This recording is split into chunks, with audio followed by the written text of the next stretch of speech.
M lock, M पे ताला। अब आपने भाई बचपन में तिजोरी पे लॉक लगाया होगा, अपने घर पे लगाया होगा, या फिर बहुतों ने तो व्हाट्सएप पे भी लगा रखा होगा। लेकिन क्या कभी आपने सोचा था कि फ्री फायर में लॉक लगाने के लिए वीडियो देखनी पड़ेगी?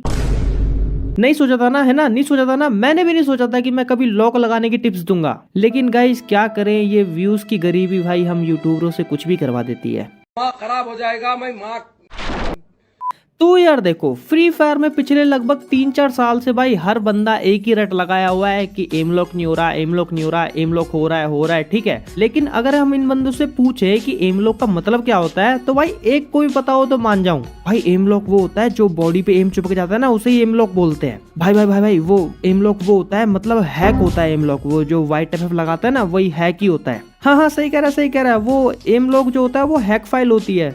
अम्मा बहन पे आ जाऊंगा मैं इनकी। अच्छा सुनो, मेरी बात सुनो, मैं बताता हूँ, ठीक है। एम लॉक को बताना है ना, तो एम लॉक का भाई नाम पढ़ो, एम प्लस लॉक, मतलब एम का लॉक हो जाना, ठीक है।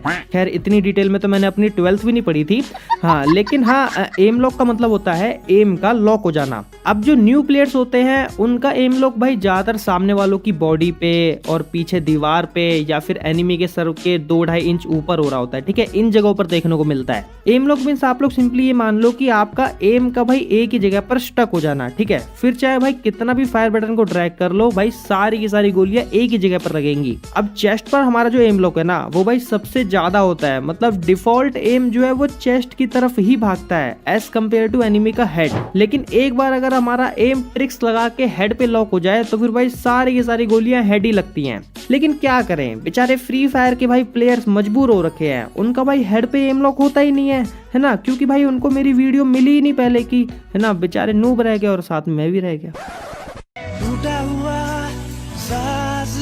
तो देखो, परफेक्ट एम लॉक के लिए जो ट्रिक पर्सनली मैं अप्लाई करता हूँ वो भाई काफी ज्यादा यूजफुल है, काफी ज्यादा इफेक्टिव है, ठीक है। उसका नाम है एनालाइज योर एनिमी। और ये चीज जो प्लेयर अच्छे तरीके से कर लेता है उसका एम लॉक ज्यादा होता है, या फिर कह लो कि वही प्लेयर ज्यादा हेडशॉट मार पाता है। तो कभी भी आप लोग नोटिस करना कि हमारा जो एनिमी है ना, वो भाई हमेशा 2-3 तरीके से ही खेल रहा होता है। या तो वो स्प्रे भर रहा होता है ना, कुछ भी मतलब देखता ही नहीं है, बस स्प्रे भरने से उसको मतलब होता है, मूवमेंट से उसको कुछ फर्क ही नहीं पड़ रहा होता, वो बस भाई भरने के लिए ही आता है गेम में। तुम जैसे को अगर मार के जेल जाना पड़ा 14 साल मंजूर है।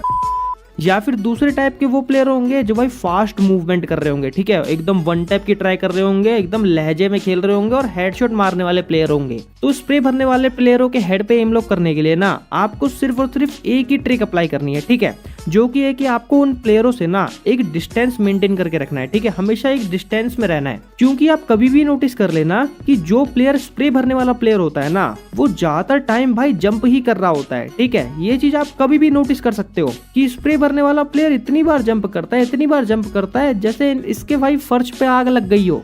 मतलब हर 2 सेकंड के बाद जंप, अबे मिक्की माउस पे झूल रहा है क्या? तो उनके हेड पे एम लॉक करने के लिए ना आपको बस रहना है भाई उनसे दूर और वेट करना है उनके जंप करने का, ठीक है। और जैसे ही वो प्लेयर जंप करे, आपको सिंपली एक ही जगह पर खड़े होकर हल्का सा स्ट्रेट ड्रैग कर देना है, ठीक है। बिल्कुल भी अपने फायर बटन को हिलाना मत, सिंपली स्ट्रेट ड्रैग कर देना। सारी की सारी गोलियां भाई हेड के अलावा कहीं और जा ही नहीं सकती।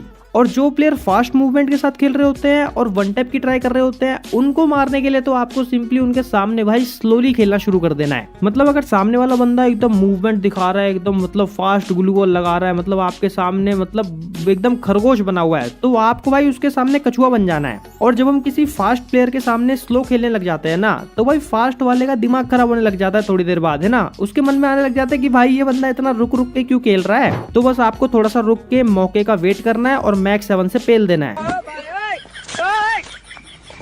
गजब आदमी है यार, कोट कहाँ से? आई मीन आपको उस बंदे के सामने ना स्लोली खेलना शुरू कर देना है, जिससे कि उस फास्ट खेलने वाले बंदे का दिमाग खराब होगा और फिर वो गलती करेगा गारंटेड। और साथ में एक और चीज नोटिस करना कि जो लोग ज्यादातर मूवमेंट में रहते हैं ना, जो ज्यादा ही मूवमेंट कर रहे होते हैं, वो भाई बस ना सिर्फ और सिर्फ मूवमेंट ही कर रहे होते हैं, उनकी एक्यूरेसी बहुत ही बेकार होती है। तो उन बंदों को आप लोग बड़े आराम से भाई जॉयस्टिक का यूज करके मार सकते हो। मतलब जैसे आप नॉर्मली खेल रहे हो वैसे ही खेलते रहो, देन जैसे ही आपका एनिमी वो आपके पास आए, मूवमेंट वाला एनिमी, ठीक है, अपने जॉयस्टिक को आपको सिंपली थोड़ा सा पकड़ लेना है, जिससे कि आपका जो एम है वो स्टेबल हो जाए और कैरेक्टर भी स्टेबल हो जाए, ठीक है। और साथ ही में दिख जाए कि कहाँ पे ड्रैग करना है, उसके बाद ड्रैग करो। और ये वाली ट्रिक भाई आपने बहुत जगह देख भी ली होगी, ठीक है। इस ट्रिक का नाम भाई मैंने रखा है सस्ता नूब वॉक ट्रिक, ठीक है। तो इसको आप लोग हमेशा यूज करा करो और इससे आपकी एक्यूरेसी बहुत बढ़ती है और एम लॉक भी बहुत बढ़ता है। मतलब बेसिकली आपको सामने वाले को ना उसके तरीके से खेलने ही नहीं देना, ठीक है। इस बात का हमेशा ध्यान रखना कि भाई सामने वाला बंदा अपने तरीके से खेल ही ना पाए।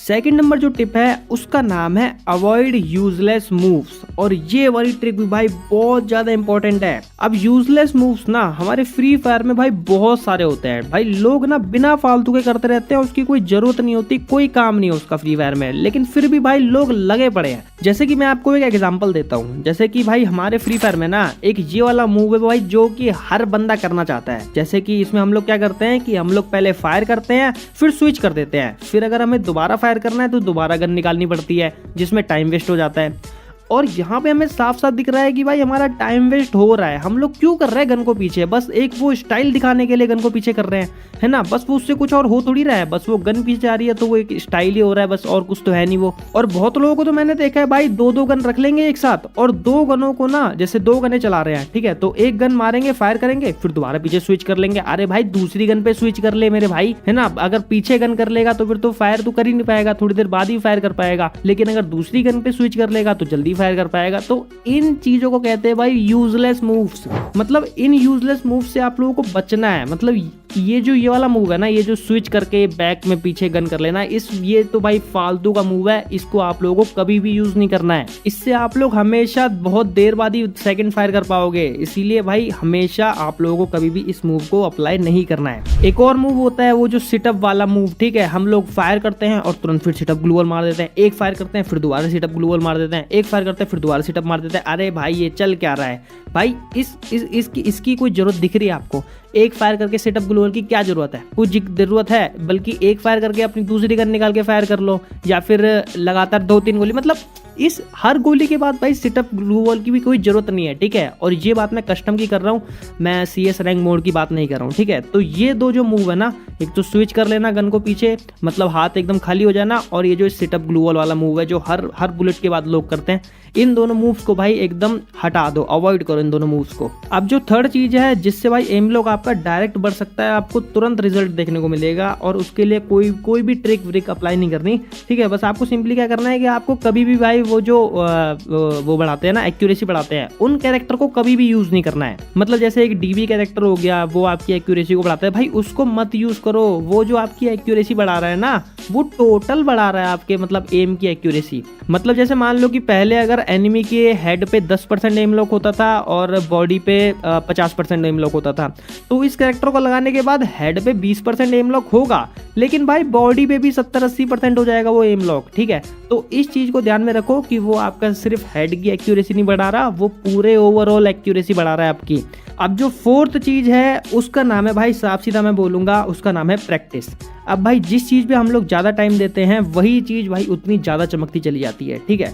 तो आप लोग फुल रश में भाई फुल रश की प्रैक्टिस करा करो, ठीक है। ट्रेनिंग ग्राउंड में घुस जाया करो और बस भड़ बंदों को हेडशॉट मारा करो, क्योंकि वहां पे बहुत सारी सिचुएशन में आपको लोग मिल जाते हैं और आपकी बहुत अच्छे से प्रैक्टिस भी हो जाती है। और हाँ भाइयों, एक बार ना जरा कमेंट में ये बताना कि मैं ना अभी ना लाइव स्ट्रीम चालू करने वाला हूँ, ठीक है। तो उधर भाई हम लोग क्या कर सकते हैं, लाइक मैं अपनी गिल टेस्ट, मतलब लोगों का गिल टेस्ट लूँ, या फिर लोगों के गेम प्ले पे रिएक्शन, या फिर कुछ और जो कि यूनिक सा हो और आप लोगों के मन में चल रहा हो, तो आप लोग पूरा का पूरा पैराग्राफ बना के कमेंट में लिख देना। मैं भाई सारे कमेंट पढ़ूंगा। एक बार जरा अपने सजेशन दे देना कि लाइव स्ट्रीम में हम लोग क्या कर सकते हैं कुछ यूनिक। बाकी जिसने लाइक नहीं मारा फटाफट लाइक मारो, और सब्सक्राइब नहीं करा तो फटाफट सब्सक्राइब करो, और यहीं कहीं इंस्टाग्राम का लिंक है, फटाफट जाके फॉलो करो। बात करनी है तो मैसेज भी कर दो। मिलता हूँ मैं आपसे नेक्स्ट वीडियो के अंदर, तब तक के लिए बाय बाय।